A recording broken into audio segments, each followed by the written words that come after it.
জমিয়তে ওলামা ওলামায়ে হিন্দ সেদিন অত্যন্ত দুঃখ এবং বেদনা নিয়ে ময়দানে পা দিয়েছিল। ইংরেজরা রাজত্ব করেছে 200 বছর প্রায়। এই 200 বছরের রাজত্বে ইংরেজরা ভারতের যতটা পেরেছে সম্পদকে লুট করে ইংল্যান্ডে নিয়ে গেছে এবং ভারতবর্ষের নাগরিকদের উপরে, ভারতবর্ষের জনতার উপরে অকথ্য অত্যাচার করেছে, অত্যাচার স্টিম রোলার চাপিয়েছে। এই নিপীড়ন এবং নির্যাতন দেখে সহ্য করতে না পেরে সেই সময়ে যখন ইংরেজদের রাজত্ব প্রায় 100 বছর হয়ে গেছে, ভারতবর্ষের আলেম সমাজ, ভারতবর্ষের মুহাদ্দিস, মুফাসসির, ইমাম, হাফেজ, মাওলানা, কারি, মুফতি এরা সকলেই ময়দানে নামলেন। এরা চিন্তা করলেন ইংরেজরা যেভাবে জোরপূর্বক মানুষের উপরে অন্যায়ভাবে অত্যাচার করছে, মানুষকে খ্রিস্টান ধর্মের দিকে আকৃষ্ট করছে, এটা বন্ধ করতে না পারলে অচিরেই সুলতানুল হিন্দ খাজা মুঈনুদ্দিন চিশতি আজমিরি রহমাতুল্লাহ আলাইহির এই ভারতবর্ষ একেবারে ভারতবর্ষ থেকে মুসলমান বিলীন হয়ে যাবে। মুসলমানরা বেশি শিক্ষিত নয়, তারা জানতে পারবে না কেমন করে কোন অ্যাঙ্গেলে তাদের ঈমানকে নষ্ট করে তাদেরকে একটা অমুসলিম জাতিতে পরিণত করে দেবে। যেমন একটা ছোট্ট উদাহরণ, ইংরেজরা কিভাবে আমাদের ঈমানকে নষ্ট করছিল। একটা খ্রিস্টান মিশনারি, তাদের একটা নার্সিং হোম আছে। তো আমিনা খাতুন বাড়িতে প্রচন্ড পেটের যন্ত্রণায় ভুগছেন। অনেক কিছু করার পরে যখন ভালো হচ্ছে না, তখন কেউ পরামর্শ দিয়েছে আমিনা ওইখানে একটা খ্রিস্টানদের হসপিটাল আছে, চিকিৎসা কেন্দ্র আছে, ওখানে চলে যাও। গেলে ওরা ওষুধ দিলে মোটামুটি ওরা ভালো ওষুধ দেয়, তো ভালো হয়ে যাবে। তো আমিনা এবং তার পরিবারের কয়েকজন মিলে ওখানে গেল। তো যাওয়ার পরে নার্সিংহোম বা ওই চিকিৎসা কেন্দ্রের ভেতরে যাওয়ার পরে কি হয়েছে জিজ্ঞাসা করছে, কি হয়েছে? বলে পেটের যন্ত্রণা হচ্ছে, কমছে না। আচ্ছা আচ্ছা, তোর নাম কি? আমিনা। তা তুমি তো মুসলমান? বলে হ্যাঁ আমি মুসলমান। তুমি তাহলে আল্লাহকে বিশ্বাস করো? হ্যাঁ হ্যাঁ, সমস্ত ক্ষমতা আল্লাহ, আল্লাহ রাব্বুল আলামিনকে বিশ্বাস করি। বলে ঠিক আছে। বলে একটা ট্যাবলেট নিয়ে এলো, নিয়ে এসে আমিনাকে বলছে আমিনা এই ট্যাবলেটটা তুমি হাতে নাও, আর তুমি আল্লাহকে বিশ্বাস করো। বলো হে আল্লাহ আমার অসুখ ভালো করে দাও, বলে ট্যাবলেটটা খেয়ে নাও। ইংরেজরা কিভাবে মুসলমানের ঈমানকে নষ্ট করতো তার একটা ছোট্ট উদাহরণ। এবারে আমিনা ট্যাবলেটটা খেয়ে নিল আর মনে মনে বললেন আল্লাহ তুমি আমার ভালো করে দাও। বলে দিল যাও এই 3 দিন ওষুধ দিচ্ছি, বাড়িতে গিয়ে খাবে। 3 দিন পরে যদি ভালো হয়ে যায় আর আসতে হবে না, আর যদি একটু একটু অসুবিধা মনে হয় তাহলে একবার এতেই ভালো হয়ে যাবে। আমিনা ট্যাবলেট খাওয়ার পরে বাড়িতে চলে এলো। কয়েক ঘন্টা পরে যা যন্ত্রণা ছিল আরো যন্ত্রণা বেড়ে গেল। যন্ত্রণা যখন প্রচন্ড বেড়ে যাচ্ছে, আর একটা ট্যাবলেট খেলো, দিয়েছি যে 3টে ট্যাবলেট 3 দিনে, কমছে না, আরো বাড়ছে। 2 দিন পরে আর সহ্য করতে পারল না, আবার নিয়ে গেছে।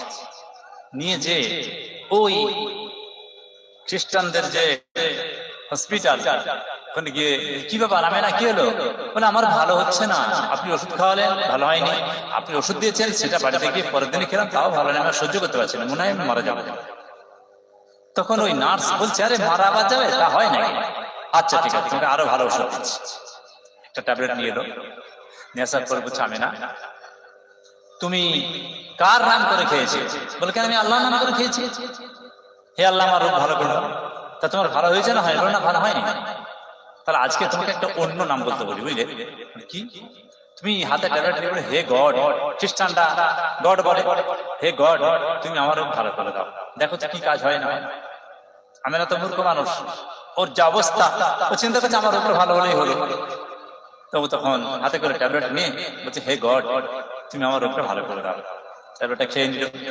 তারপরে আবার এরকম 2-3 দিন ট্যাবলেট দিয়ে দিয়েছে, 2-3 দিন খাবে। তারপরে ট্যাবলেটটা খাওয়ার পরেই যন্ত্রণা কমতে শুরু করেছে, ভালো হয়ে গেল সন্ধ্যা পর্যন্ত। পরের দিনে সকালে একটা ট্যাবলেট খেয়েছে, আর কোনো যন্ত্রণাই নেই। তার পরের দিনে আর একটা ট্যাবলেট খেয়েছে, বাস যন্ত্রণার কোনো গন্ধই নেই, মানে সুস্থ। চিন্তা করছি তাহলে আরেকবার যাই, গিয়ে ওই দিদিকে বলবো যে আমাকে একটু ওষুধ এমন দেন যেন আর এরকম যন্ত্রণা না হয়, যদি একটু কখনো হয় ওষুধটা খেলেন ভালো হয়ে যায়। এখন আমেনা যখন তৃতীয় দিনে গিয়েছে, যাওয়ার পরে তখন ওই খ্রিস্টান নার্স বলছে, কি গো আমেনা, তোমার মুখটা খুব হাসি হাসি মনে হচ্ছে, কেমন আছো? বলে দিদি খুব ভালো আছি। ওরা আচ্ছা বসো, বসে তাকে বলছে, আচ্ছা তুমি নিজে বিচার করে দেখো, প্রথম দিনে কার নাম বলে খেয়েছিলে? বলো প্রথম দিনে আমি আল্লাহর নাম বলে খেয়েছিলাম। তোমার রোগ ভালো হয়েছে? না, ভালো হয়নি। দ্বিতীয় দিনে কার নাম বলে খেয়েছো? বলে দ্বিতীয় দিনে বলেছি গড, হে গড, ভালো করে। তাহলে আল্লাহর নাম দিয়ে ওষুধটা খেতে ভালো হলো না, আর যেমনি গডের নাম নিলে গড ভালো করে দিল। তাহলে তুমি বলো তোমার আল্লাহ ভালো, মুসলমানদের আল্লাহ ভালো, না খ্রিস্টানদের গড ভালো? এখন আমি না তো দুদুল্য মানে পড়ে গেছে, ও তো মুসলমান বাড়ি মেয়ে ছেলে, কিন্তু মূর্খ মানুষ। তখন বলছে, দিদি রোগ যেখানে ভালো হলো না আল্লাহর নাম নিয়ে, তাহলে তো গডই ভালো, গডের নাম দিয়ে খাওয়া হয়েছে। তাহলে ভেবে দেখো তুমি মুসলমান থাকবে নাকি তুমি খ্রিস্টান হবে, গডের মানে অনুসারী হবে। বলে কয়েকটা ট্যাবলেট দিয়ে ছুটি দিয়ে দিল। এখন আসল ঘটনাটা কি? তাহলে আমেনার মনে কিন্তু দোদুল্যমান হয়ে গেল, মনটার মধ্যে একটা কনফিউশন হয়ে গেল যে আল্লাহ ভালো না গড ভালো, না বুঝবিটা। এখন ঘটনা হচ্ছে যে আমেনা যখন প্রথম দিনে পেটের যন্ত্রণা নিয়ে ওই নার্সিংহোমে বা হসপিটালে ভর্তি হয়েছে, তখন ওই নার্স রোগ ভালো হওয়ার ট্যাবলেট দেয়নি, বরং যন্ত্রণা বেড়ে যাওয়ার ট্যাবলেট। কোন বেড়ে না? মায়েদের যখন বাচ্চা হওয়ার সময় হয়, প্রসব বেদনা হয়, তখন আগে ডাক্তাররা ছিল যে ওষুধ খাই দেয় যাতে যন্ত্রণাটা খুব দ্রুত হয় এবং তাড়াতাড়ি ডেলিভারি হয়ে যায়। আর এখন সব কিছু শয়তান আছে, তারা গিয়ে যেমনি নিয়ে গেল অমনি স্যালাইন দিয়ে এমন ওষুধ দিয়ে দিলে আর পেন হবে না, বললো সিজার করে 12,000 টাকা লাগে অবস্থায় এসে। তো ওই যে যন্ত্রণাটা বেশি হয়ে তাড়াতাড়ি ডেলিভারি হবে, এই ট্যাবলেট আমেনাকে খাইয়ে দিল। তাহলে আমেনার কিন্তু যন্ত্রণা কমলো না। তাহলে আর বলে দিল তোমার আল্লাহ নাম করে খাও, আল্লাহ নাম করে খেলো, যন্ত্রণা কমলো না। আসলে যন্ত্রণা বারবার ট্যাবলেট দেওয়া হয়েছে। তৃতীয় দিনে যখন আমেনা অত্যন্ত যন্ত্রণায় অতিষ্ঠ হয়ে আবার ভর্তি হয়েছে, তখন কিন্তু এবারে তাকে অরিজিনাল যন্ত্রণা বন্ধ হওয়ার ট্যাবলেট দেওয়া হয়েছে। আর বলা হলো তুমি তোমার আল্লাহকে বাদ দিয়ে গডের নাম করে খাও, ভালো হয়ে যাবে। এই গডের নাম করে খেলো, ভালো হয়ে গেল। তাহলে প্রথমবারে যখন আল্লাহর নাম নিয়ে খেতে বলেছে সেটা ছিল যন্ত্রণা বারবার ওষুধ, আর দ্বিতীয়বারে যখন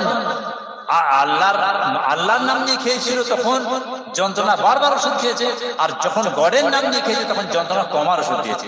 দিয়ে ওই খ্রিস্টান মিশনারির ওই মহিলা, ওই নার্স বা ওই ডাক্তার, ও চেষ্টা করেছে যে ওর অন্তর থেকে আল্লাহকে বাদ দিয়ে গড করতে।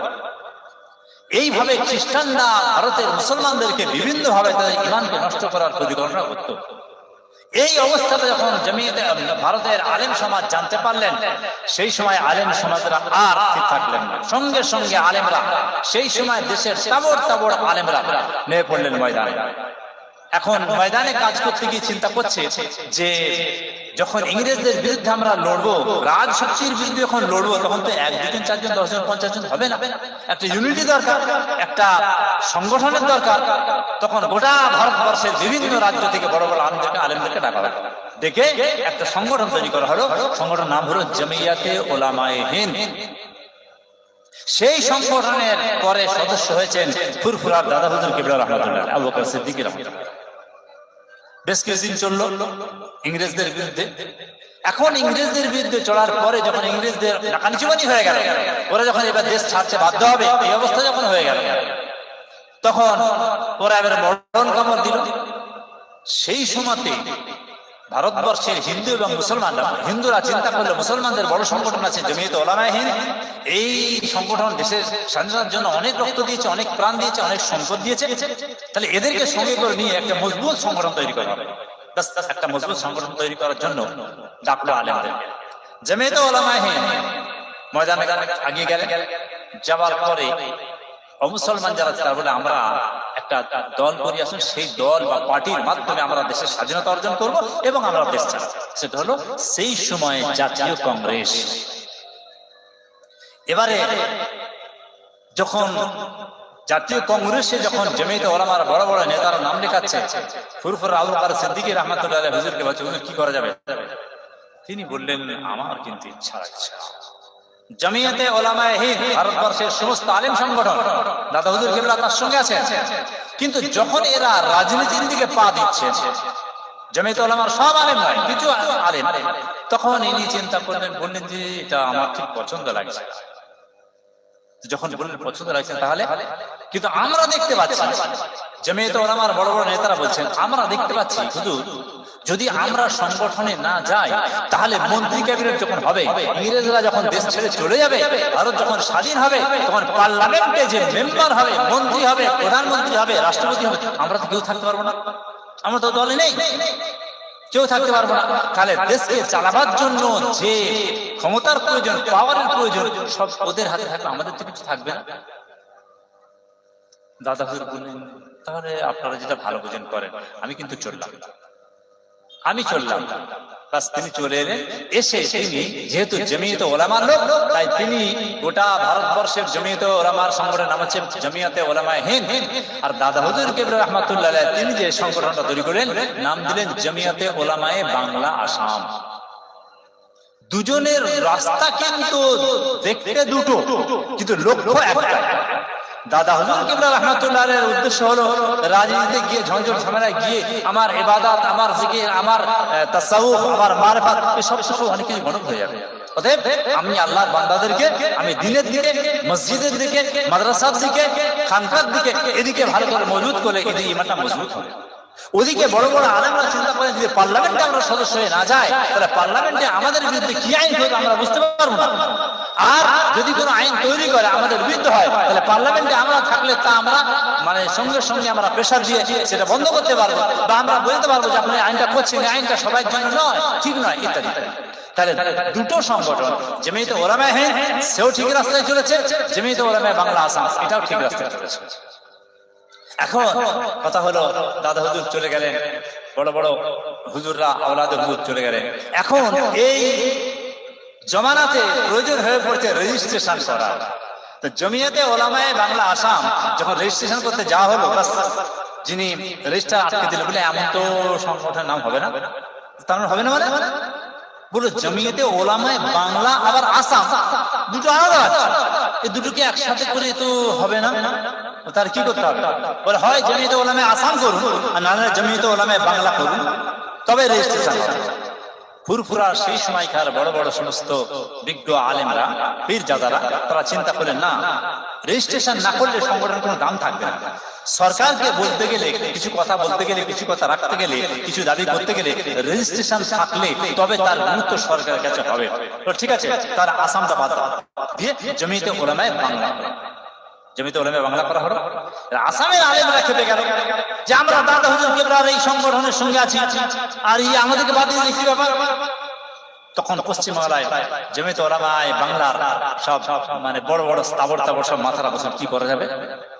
ওরা তো আমাদের মহব্বত করে, দাদা হুজুরকে মহব্বত করে, ভালোবাসে, এবং দ্বীনকে ভালোবাসে, ইসলামকে ভালোবাসে। তাহলে ওরা একটু আলাদা হয়ে যে মন খারাপ লাগছে, তাহলে ওদেরকে কি করে সান্ত্বনা করা যাবে? ভালো করে বুঝতে হবে যে এরা দাদা হুজুরকে কি করতে চেয়েছিলেন। আজকে এক্সেলেন্ট আলেম হচ্ছে জেরক্স আলেম।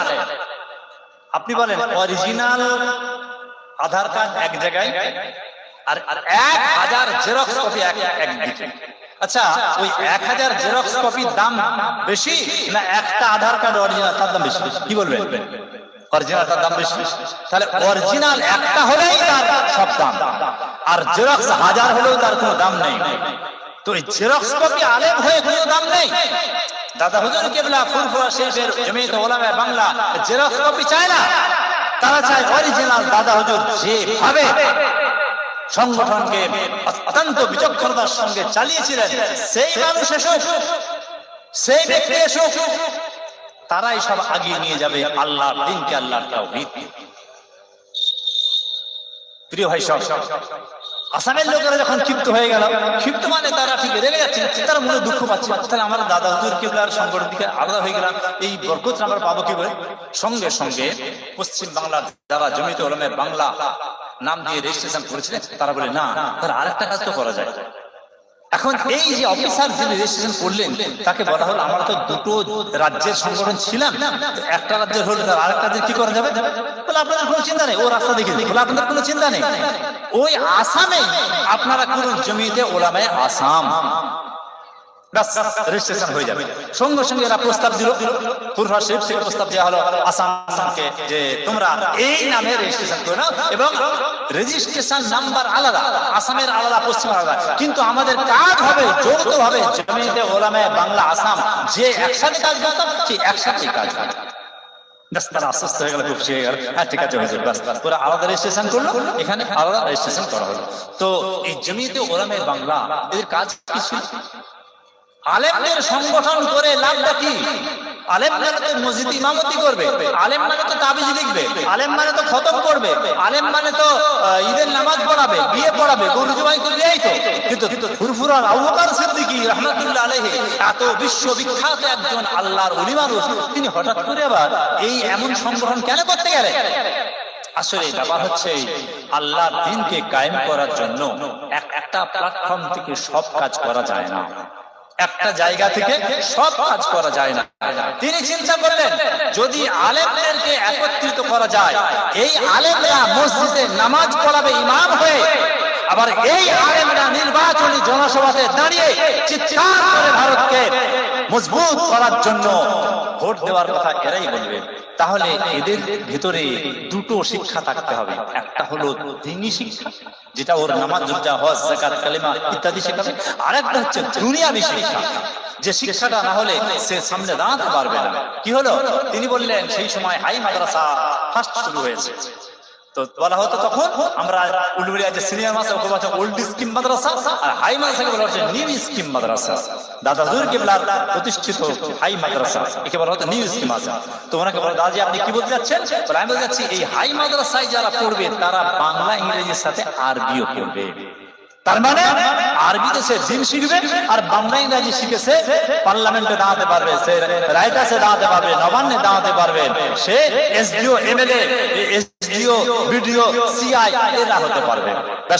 সেইভাবেই তৈরি করা হলো। তাহলে আপনি ভেবে দেখেন, যে ব্যক্তিটা ফুরফুরা শরীফের একেবারে টপ র্যাঙ্কে মুজাদ্দিদ জামান যাকে বলা হয়, তার চিন্তা শুধু আমি জান্নাতে যাব এটা নয়, আমি জান্নাতে যাব আমার ইবাদতের মাধ্যমে, আমার আল্লাহ তাআলার রহমতের বিভাগের শাফাত, এ তো ঠিক আছে, কিন্তু আমার কওম, আমার জাতি, আমার মুসলিম উম্মাহ এরা কেমন করে জান্নাতে যাবে এই ফিকির। আর পার্লামেন্টের বুকে, রাইটার্সের বুকে, বিধানসভার বুকেতে আমার বিরুদ্ধে যদি কোনো আইন করা হয় তাহলে সেই আইনের ব্যাপারে আমি কথা বলবো কেমন করে? আমি তো ইংরেজি বলতে পারি না, আমি মাদ্রাসায় পড়ছি। তখন বললো ওই যে ওল্ড স্কিম, নিউ স্কিম মাদ্রাসা, হাই মাদ্রাসা, ওখান থেকে ওরা ইংরেজি শিখে আসবে।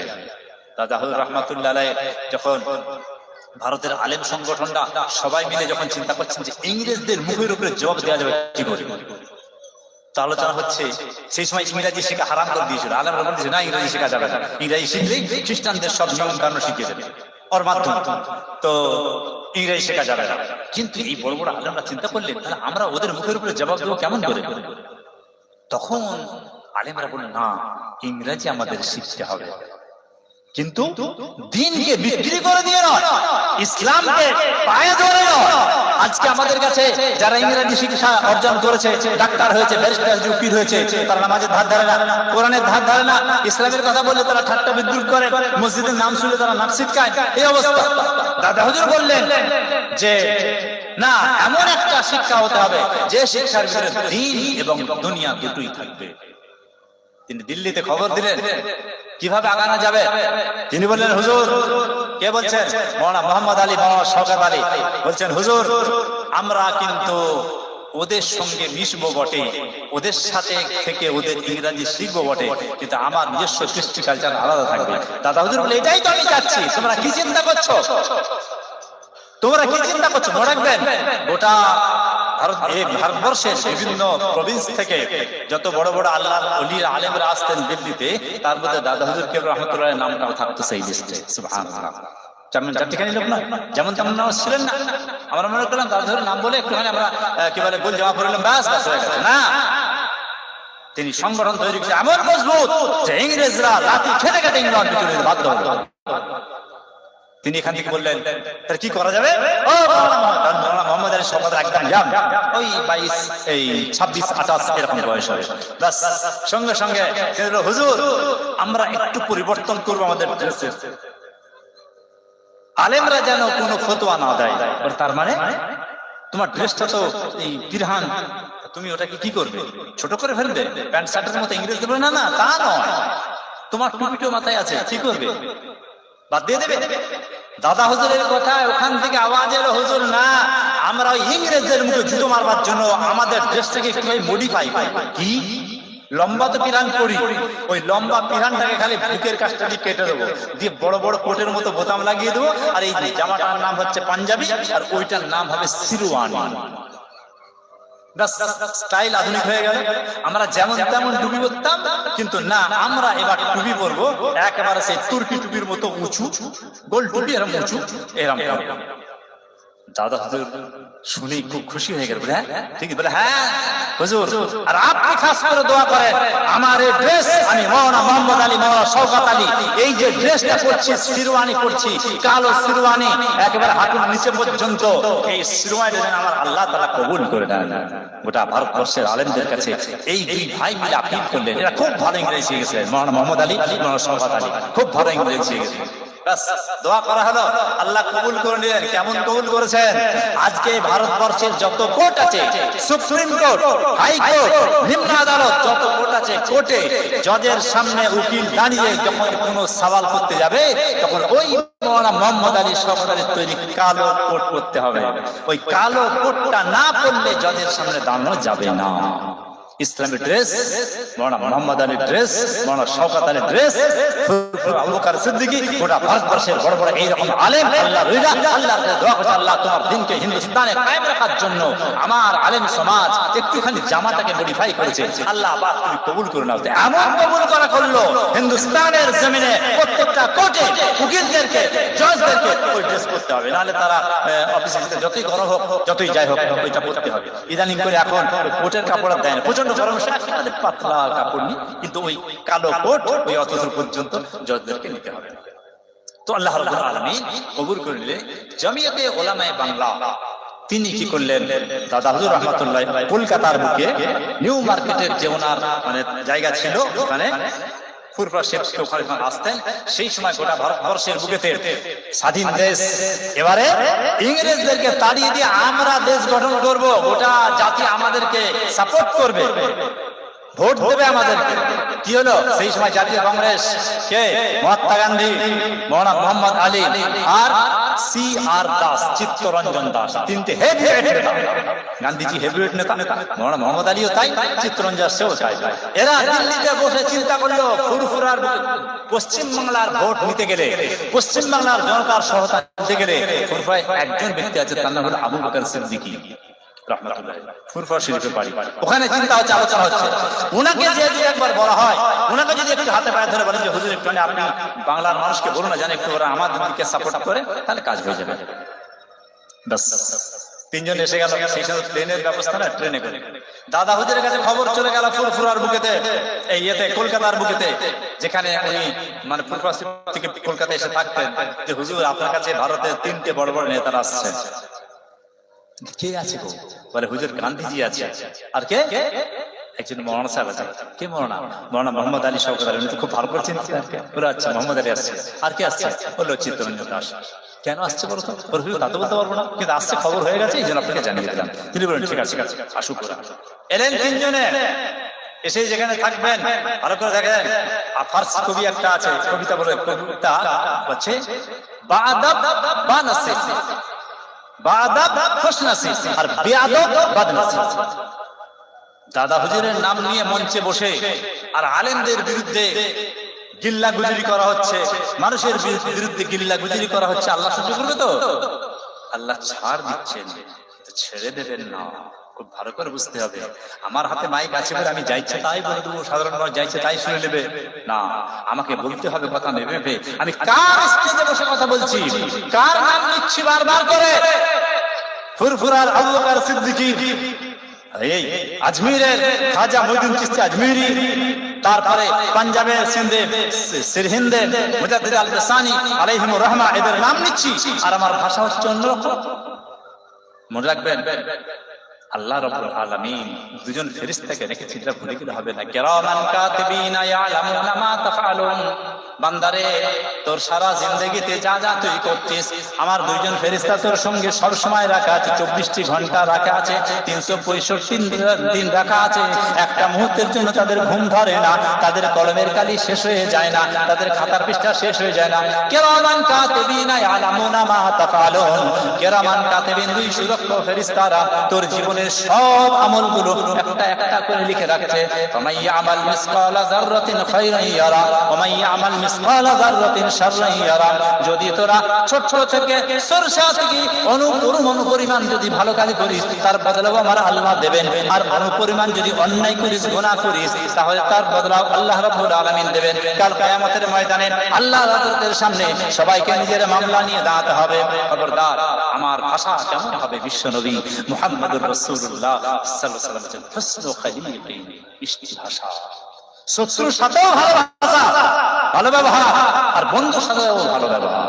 আমার ব্যবহার বলে দিলে আমি একজন ইমানদার, আমার ব্যবহার বলে দিলে আমি একজন মুসলমান, আমার কথা বলে দিলে আমি একজন আলেম, আমার ভাষা বলে দিলে আমি একজন আল্লাহর একেবারে হাফেজে কোরআন, আলেমে দ্বীন, আমি একজন ইমাম, আমি একজন মুহাদ্দিস, আমি একজন মুফাসসির, আমি একজন কোরআনের হাফেজ, আমি একজন কি বলে ফতোয়ার মুফতি বলে দিবে আমার ভাষা। দাদা হুজুর রাহমাতুল্লাহ আলাইহি বসে আছে, এরা তিনজন হচ্ছেন। তাহলে আদাব খুশনসিব, আপনি আদব করবেন, আল্লাহ আপনার নসিব ভালো করে দেবে। আর বেয়াদব বাস বদনসিব, আপনি বেয়াদবি করবেন, কোনো না কোনো একটা জায়গায় আপনি ঝামেলায় জড়িয়ে যাবেন। বাস কি হলো? কে ঢুকবে আগে? আল্লাহ ওয়ালারা, আল্লাহর ওলিরা। তারা বাঘ ছিলেন না, সিংহ ছিলেন না যে গেলে খেয়ে ফেলতেন, এটা নয়। কিন্তু তারা আল্লাহর ইবাদত করে করে আল্লাহ পাক তাদের কাছে এমন একটা পাওয়ার দিয়ে দিয়েছেন যে তাদের কাছে যেতে ভয় লাগে। কিন্তু তিনি যে রেগে যাবেন তা তো নয়, আমি তো ভালো কথা নিয়ে যাচ্ছি, তো রেগে যাবে এটা নয়, কিন্তু তবু একটা অন্তরে ভয় লাগে। এটা আল্লাহ ওয়ালাদের বরকত। কে যাবে আগে? চিত্তরঞ্জন দাস বলছে, এই মাওলানা মুহাম্মদ আলী, তুমি আগে যাও, তুমি আগে যাও। ওর ধারণা যে ও মুসলমান, এ মাওলানা, আর হুজুর যার কাছে তিনিও মাওলানা আছেন। মাওলানা মুহাম্মদ আলী বলছেন, এগুলো ইতিহাস। আজকে এই সংগঠনের নামটা আছে না, জমিয়ত উলামায়ে বাংলা, ওই জন্যই কথাগুলো বলছি আর কি। আমি তো অনেক হয়, অনেক শোনা যায়। পূর্বাশে হুজুর আসবেন, কে বক্তা আছে আসবেন, কথা বলেন ইনশাআল্লাহ। আমি সংগঠনের দু চারটে কথা আপনাদেরকে মূল কথাগুলো শুনিয়ে দেওয়ার জন্য কথা বলছি। তো এবারে কে যাবে আগে? মোহাম্মদ আলী, তুমি যাও না। মোহাম্মদ আলী চিন্তা করলেন, আমি যদি আগে যাই, চিন্তা তাদের দেখেন, আমি যদি আগে যাই তাহলে এদের মনে একটা হিন্দু মুসলমান টান হতে পারে যে মুসলমান, আর দাদা হুজুরও মুসলমান, তাহলে ওই জন্যই মনে হয় আগে গেছে। তিনি বললেন, না, আমরা গোটা জাতির জনক করেছি মহাত্মা গান্ধীকে, যেহেতু উনি এসেছেন তাহলে উনি আগে বলে বলেন আগে। তো মাওলানা মোহাম্মদ আলী যিনি বলেছেন, গান্ধী চিন্তা করলেন, চলো যাই, আগেই চলেছেন। উনি তো সালাম দেবেন, উনি তার আসসালামু আলাইকুম বলবেন না। ওই তখন গান্ধীজি ঢুকেই হাতটা এমন করে মুখেছি বলে হাতটা এমন করেছে। দাদা হুজুর রাহমাতুল্লাহ আলাইহি বলেন, বসুন। মাওলানা মোহাম্মদ আলী মাঝখানে, তিনি আসসালামু আলাইকুম। ওয়ালাইকুম আসসালাম, বসো বাবা। এদিক তো দেখা যায়। তারপরে চিত্তরঞ্জন দাস, উনি হাতটা এরকম জোর করে কোনো কথা বললেন না, এমনি ঢুকে পড়লেন। বসেছেন ওনারা ওখানে দুজনে। আর দাদা হুজুর যে চাদরটা নিচে বসে আছেন, যে গদিটাতে বসে আছেন, ওই কোনটাতে বসে মাওলানা মোহাম্মদ আলী এখানটা বসে। বাস আল্লাহ ওয়ালারা যা বলবে তার একটু ব্যতিক্রম কেউ করবে না, যারা জেনে সত্যিকারে যেই বলেছে এখানটা বসে, ওই কোনটায় বসেছেন। কথাটা কে বলবে? ফার্স্টে কেন এসছি আমরা? কথাটা কে বলবে? এক ওর দিকে তাকাচ্ছে, ও তার দিকে তাকাচ্ছে। তখন গান্ধীজি বললেন, মোহাম্মদ আলী, তুমি বলো না। দাদাজি বলছেন, দাদাজি আপনি বুঝতে পারছেন, ইংরেজদেরকে একেবারে নাকানি চুকানি খাইয়ে দেশ থেকে তাড়িয়ে দেওয়ার সব পরিকল্পনা কমপ্লিট হয়ে গেছে। এখন আমাদের দেশকে চালাবার জন্য একটা বিরাট সংগঠনের দরকার, একটা পার্টির দরকার, একটা দলের দরকার। তো আমরা মোটামুটি সবাই কংগ্রেসের নাম লিখিয়েছি, আপনি জানেন। হ্যাঁ, তা আমরা বলতে এসেছি আপনার কাছে যে আপনি পশ্চিমবাংলার সমস্ত মুসলমানদের বা মানুষদের বলুন, এরা যেন আমাদেরকে সমর্থন করে, সাপোর্ট করে। এতক্ষণ তো দাদা জোরের মুখটা হাস্য উজ্জ্বল ছিল, যেমনি কথা বলেছে সঙ্গে সঙ্গে মুখটা একদম ফাঁকা হয়ে গেছে। এরা তিনজনই ঘাটে গেলে, খারাপ কথা আমরা কিছু বলিনি তো, অন্যায় কথা কিছু বলতে, কিন্তু দাদা হুজুরের মুখটা এমন হলো কেন? বেশ কয়েক মুহূর্ত চুপচাপ হয়ে গেছে। এরা তিনজনে ভাবতে পারছেন যে আর কি বলবো বা কেন এমনটা হচ্ছে। কিছুক্ষণ পর দাদাজি নিজের পরিস্থিতির সামনে নিয়ে তখন বলছেন, গান্ধীজি বলেছে, মৌলানা মোহাম্মদ আলী কথাটা উত্তর দিচ্ছেন, গান্ধীজি আমার খুব ভয় হয় জানেন, 1857 সালে সিপাহী বিপ্লবের নামে আমার মুসলমান ভাইদেরকে, মুসলমান আলেমদেরকে, মুসলমান জওয়ানদেরকে সব ময়দানে নামিয়ে দিয়ে অন্যান্য সমস্ত জাতিরা সব সরে এসেছিল।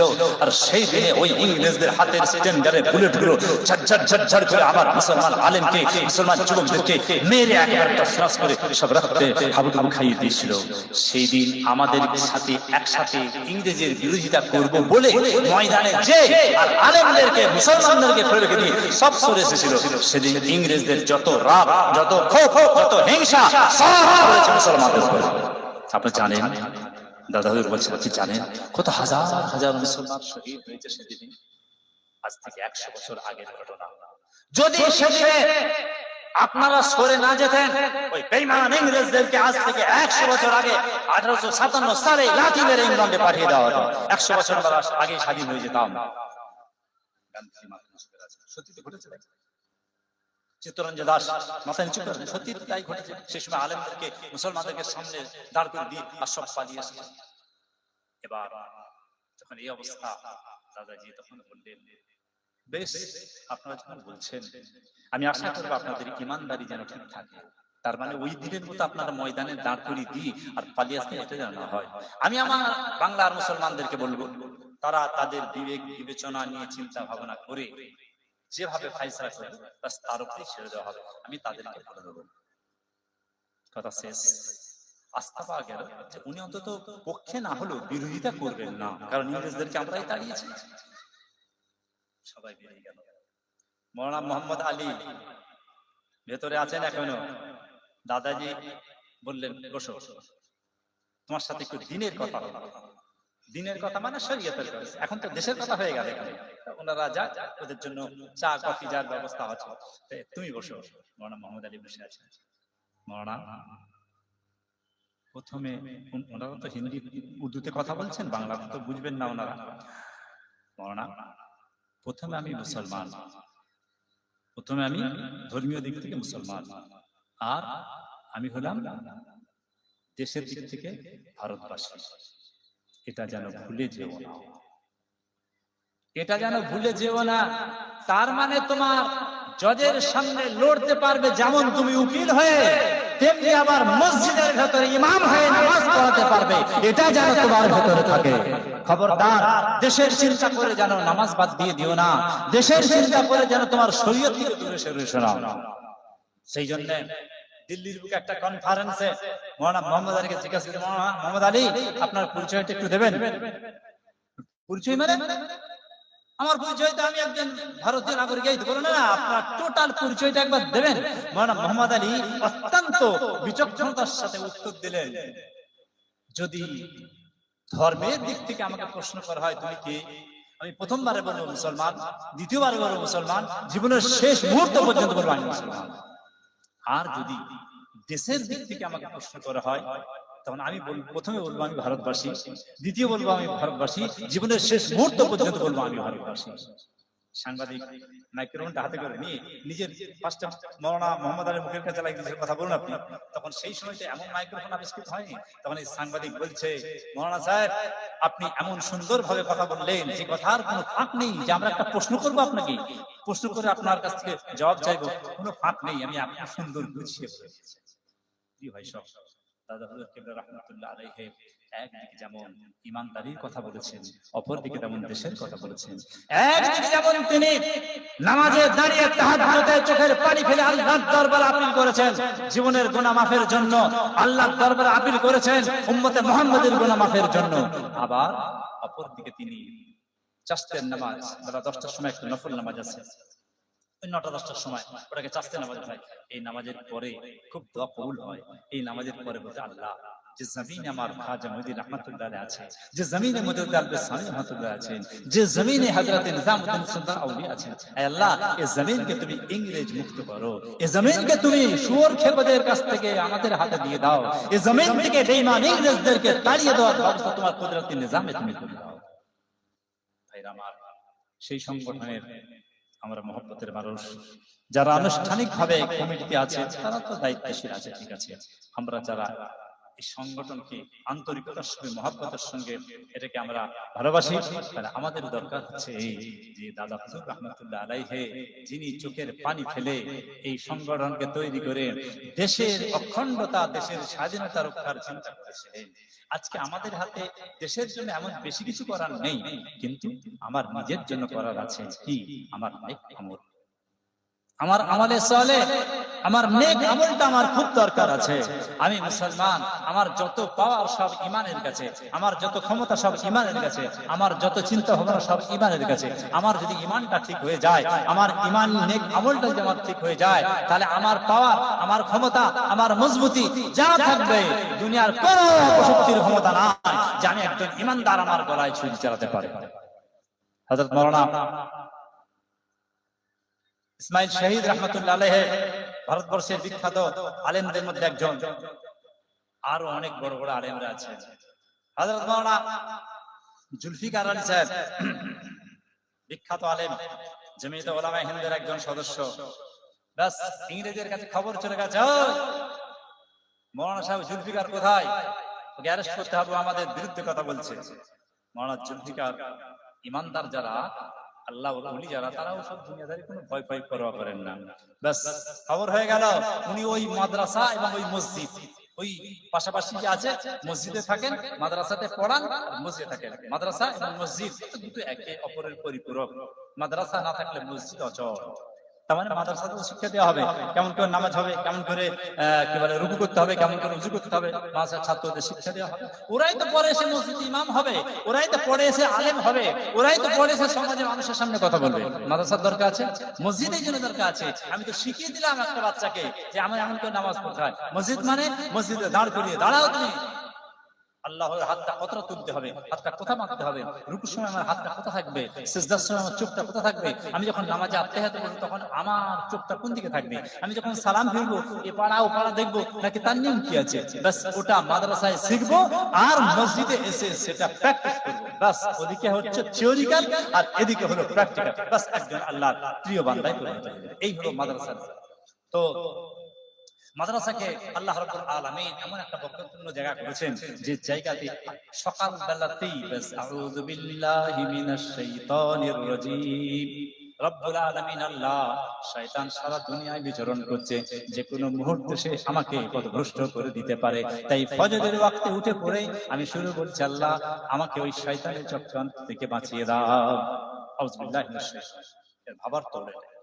তারপরে বিসমিল্লাহির রহমানির রহিম, আমি আমার সমস্ত কাজগুলো শুরু করছি আমার আল্লাহর নামে। আল্লাহ ছাড়া কারোর নামে আমি কাজ শুরু করতে পারবো না। আল্লাহ পাকের নাম ছাড়া আমি অন্য কোনো কাজ দিয়ে আরম্ভ করতে পারবো না। তাই আমি মাদ্রাসার ছাত্র, সবার প্রথম আমি বলছি বিসমিল্লাহির রহমানির রহিম। বাস তাহলে একটা মাদ্রাসার ছাত্র আউযু বিল্লাহ বিসমিল্লাহর মাধ্যমে শয়তানকে বিতাড়িত করা আর আল্লাহর কাছে নিজেকে সমর্পণ করা, দুটো দিয়ে তার সকাল শুরু হয়ে যাচ্ছে। মসজিদ আর মাদ্রাসা, আল্লাহ রাব্বুল আলামিন এই দুটো জিনিস উম্মতে মুহাম্মাদীকে দিয়ে, মুসলমানদেরকে দিয়ে এমন একটা ঈমানের রাস্তা, মজবুতির পদ্ধতি তৈরি করে